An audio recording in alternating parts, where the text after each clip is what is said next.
20대 국회 개원을 앞두고 여야 원내대표단 구성이 속속 이루어지고 있습니다.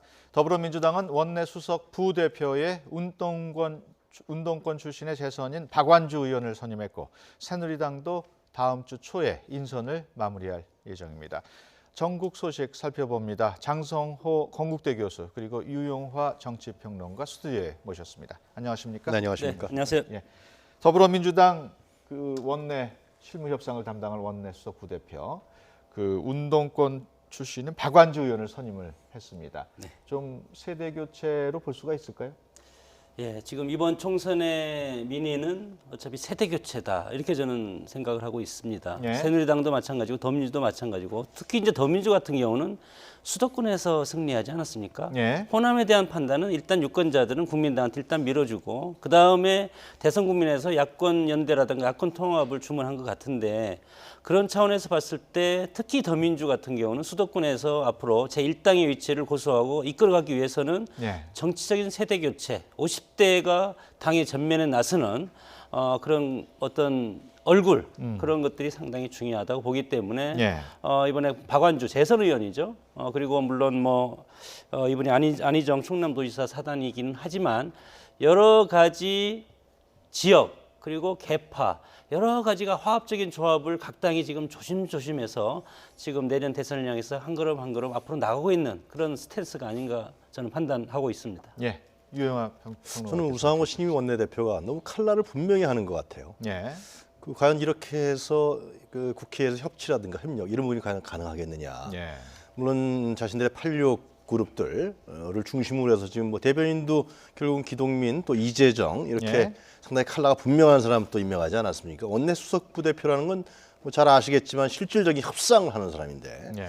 거기까지도 안희정 사단이건 누구 사단이건 떠나서 이런 측면은 우상호 원내대표가 너무나 칼라를 분명히 하면서 예. 저는 나름대로 좀 후유증이 좀 있을 것 같아요. 당내 반응은 어떻게 보십니까? 당내에서도 이제 86그룹이 예. 실질적으로 좀 부상을 형성한 것이 아니냐. 그동안의 86그룹은 원래 이제 86세대라는 거 DJ 때 젊은 피에서 수혈됐던 사람들이 열린우리당 가서 이제 공천받아 당선된 사람인데 예. 그동안의 주류라든가 대표한테 같이 좀 결합하면서 뭔가 공천받는 데 주력하는 예. 그러면서 원래 갖고 있었던 그런 정체성, 개혁이라든가 변화, 혁신 이런 부분에서는 입을 다물고 있었단 말이죠. 예. 근데 이번에 하여튼 원내대표의 신임 원내대표 우상호 의원이 됐는데 그런 부분에서 목소리를 내려고 하는 거 아니냐 이러한 얘기도 있는데 결국은 제가 봤을 때는 나름대로 주류 비주류 주류 세력과 함께하는 그런 세력으로 가지 않을까 예상을 합니다. 저는. 예. 예, 장 교수께서는 어떻게 보십니까? 각 당이 어떤 지역적 기반, 지역 패권 정당 구도로 지금 가고 있을 수밖에 없는데 이걸 네. 떠나서 우리 정치를 떠받들기엔 두 가지 기둥이 있습니다. 하나는 산업화 세력이고 하나는 민주화 세력인데 예. 소위 말해서 이 민주화 세력이 우상호 의원을 비롯한 예. 다양한 86그룹이 그때 당시에 민주화 운동을 해서 성공시키지 않았습니까? 예. 그 산축을 담당하고 있기 때문에 이제는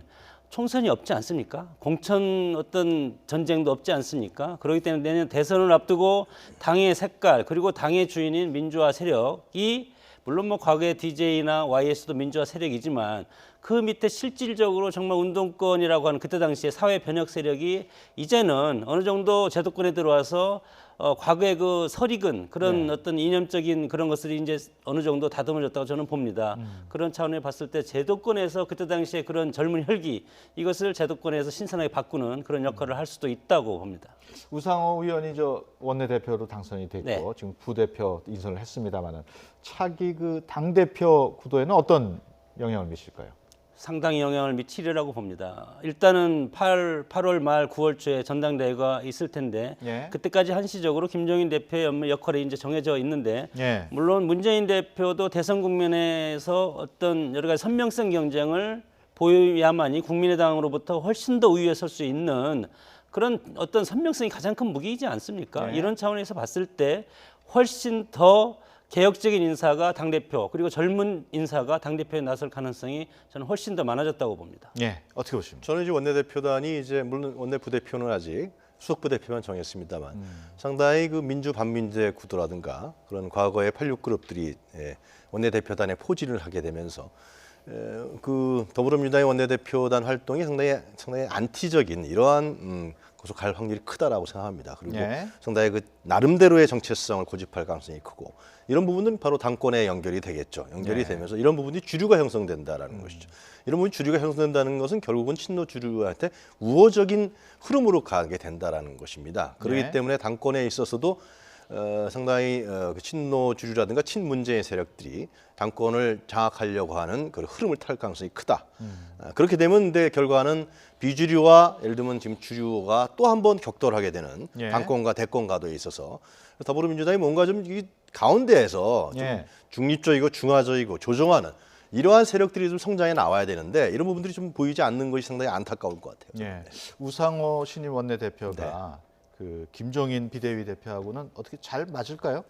글쎄요, 김종인 대표가 그 언론인이 이렇게 마이크를 댔을 때 이렇게 시니컬한 반응을 했습니다. 실제로. 예. 그래서 실제로 두 사람이 살아온 과정이 상당히 다르죠. 대척점에 있는 것이고, 그러면 정치적으로 이런 부분들이 화해하고 결합을 해야 되는데 실제로 김종인 대표 같은 경우는 지금 이제 당내에서 비주류의 수장격으로 이렇게 지금 성장하고 있단 말이죠. 예. 그런 부분들은 이번에 하여튼 범친노주류의 어떤 등을 업고 지원을 받아서 된 우상호 원내대표하고는 결코 잘 안 맞을 것 같아요. 여러 가지 예. 부분에 있어서 그런 부분들이 당내 파열음으로 작용할 가능성이 저는 상당히 있다 이렇게 보여지요. 예. 그 우상호 원내대표가 그 며칠 전에 조응천 당선자가 많은 걸 알고 있다. 네. 뭐 하나하나 터뜨리겠다 이런 얘기를 했어요. 어떤 영향을 미칠까요? 터트리면 터트릴수록 터트릴 건 저는 없다고 봅니다. 뭐 예. 그게 있겠습니까? 뭐 터트려 본들 그것이 무슨 큰 영향은 없을 거라고 제스처로 보십니까? 오히려 당에서 그것을 이용하는 어떤 스탠스를 조금이라도 보일 때는 예. 상당히 큰 역풍이 들어와서 당의 선명성이라든가 정체성 이런 걸 훨씬 뛰어넘는 그런 후폭풍이 상당히 올 것이기 때문에 예. 우상호 신임 원내대표가 지난번에 언론에 나와서 이와 관련한 멘트를 했는데 그것은 더 이상 그 멘트 수준 이상으로 더 나가면 예. 훨씬 더 당에 안 좋은 해악이 될 가능성이 상당히 많다고 봅니다. 그렇습니까? 동의하십니까? 저는 그 물론 당선이 됐습니다만 조응천 후보자가 문재인 전 대표가 6개월 동안 공을 들였다 그러지 않았어요? 예. 저는 정치도 예상 맞지 않는 거라고 생각합니다. 예. 특히 이제 조응천 당선자는 박근혜 대통령 청와대 정부에서 실제로 친인척 관리를 한 내부의 정보를 상당히 많이 알고 있는 사람이거든요. 그런 분이 야당에 와서 또 공천받아서 됐단 말이죠. 근데 네. 신임 대표가 원내대표가 이 문제에 관련해서 많은 걸 알고 있다 이렇게 얘기했어요. 결코 좋은 이번에 국회 이번에 선거에 국민의 요구는 협력하고 협치하라는 거거든요. 그럼 박근혜 네. 정부에 대해서 잘하는 거 협력해야죠. 그러나 문제가 있는 거 고쳐야 될 부분들은 비판하고 견제하고 다른 의회 권력을 끌고 나가야 되는 것이거든요. 이런 부분에 대해서 좀 우상호 신임 원내대표가 좀 전향적이고 좀 다른 판단을 좀 앞으로 좀 보여줬으면 좋겠다. 예. 제1당의 원내대표는 운영위원장이고 사실 국회를 끌고 나가는 사람입니다. 예. 그런 점들을 좀 봤으면 좋겠어요. 알겠습니다. 새누리당도 이제 원내대표당 구성을 해야 되는데 네. 지금 물망에 오르는 인물들이 누가 있습니까?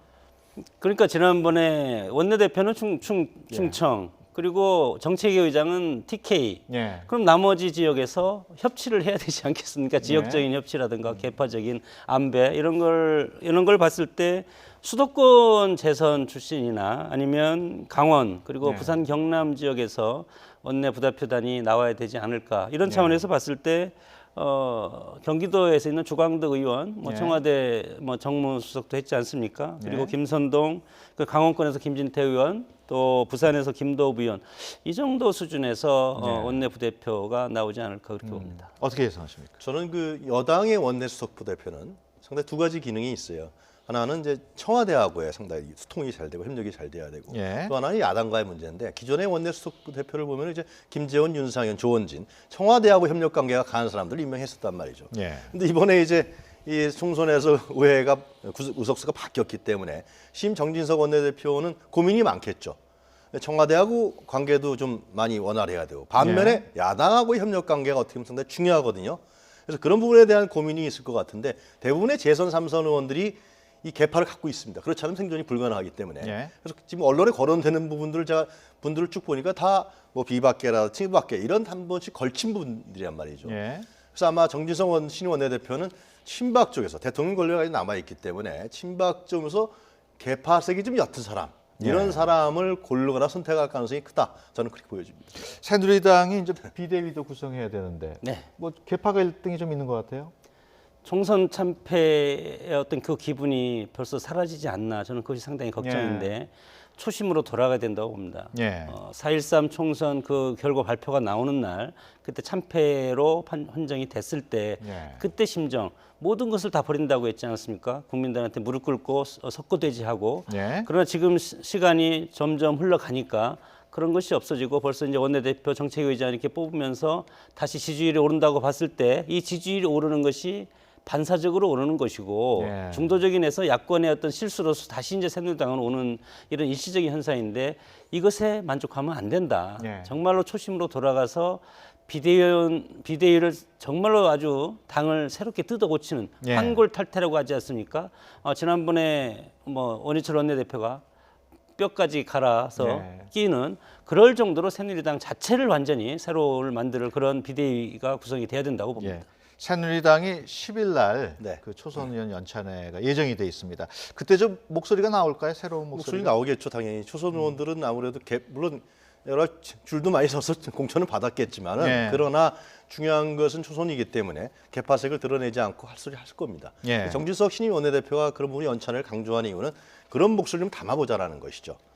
현재 여권 내 여당 내 유력한 대권 후보가 없지 않습니까? 그렇기 때문에 권력 구조상 청와대에 있는 현직 대통령 권력에 아무래도 갈 수밖에 없는 상황이 돼 있어요. 신임 원내대표는 뭔가 좀 다른 방향을 끌고 나가야지만 또 자기가 살고 새누리당이 변화한단 말이죠. 그래서 저는 이번에 연찬회에서 나온 목소리를 갖고 정진석 신임 원내대표가 뭔가 좀 이쪽 추를 좀 혁신 쪽 추를 끌고 나가려 하는 노력을 하지 않겠냐 그런 생각도 들어요. 네, 이번에는 민심 살펴보겠습니다. 먼저 대통령 지지도 그래픽으로 한번 보시겠습니다. 네, 지금 보시면은 지지도가 2주 연속 오른 것으로 나타내는데요. 4월 셋째 주에 29%만 잘하고 있다였는데 4월 넷째 주에는 30%로 올랐고요. 또 5월 첫째 주에는 33%까지 올랐습니다. 반면에 잘못하고 있다는 퍼센트는 58%에서 52%까지 떨어졌습니다. 이게 한국갤럽이 지난 2일에서 4일까지 3일간 조사한 전국의 19살 이상 남녀 1,011명을 대상으로 조사한 건데요. 표본 오차는 95% 신뢰 수준에서 플러스 마이너스 3.1%포인트였습니다. 어떻습니까? 지금 대통령 지지가 오른 게 이란 방문 효과일까요? 어떻습니까? 몇 가지 요인이 있는데 첫째는 총선 심판 전국이 이제 끝났다는 겁니다. 끝나고 이제 국정이 올바르게 정치권 자체도 이제 정상화돼가는 그 국면에서 이 차원에서 이란 지금 방문을 했지 않습니까?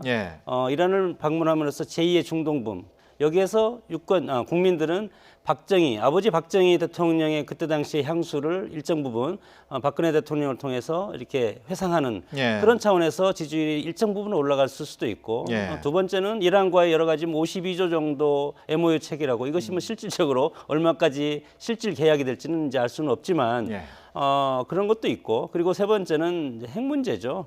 북핵 문제와 관련해서 이란을 방문함으로써 세컨더리 보이콧, 그러니까 이란에 대한 어떤 제재의 그 효과, 그것을 북한에 홍보할 수 있는 이런 외교와 안보가 동시에 엮여져서 지지율 상승으로 이어졌다고 봅니다.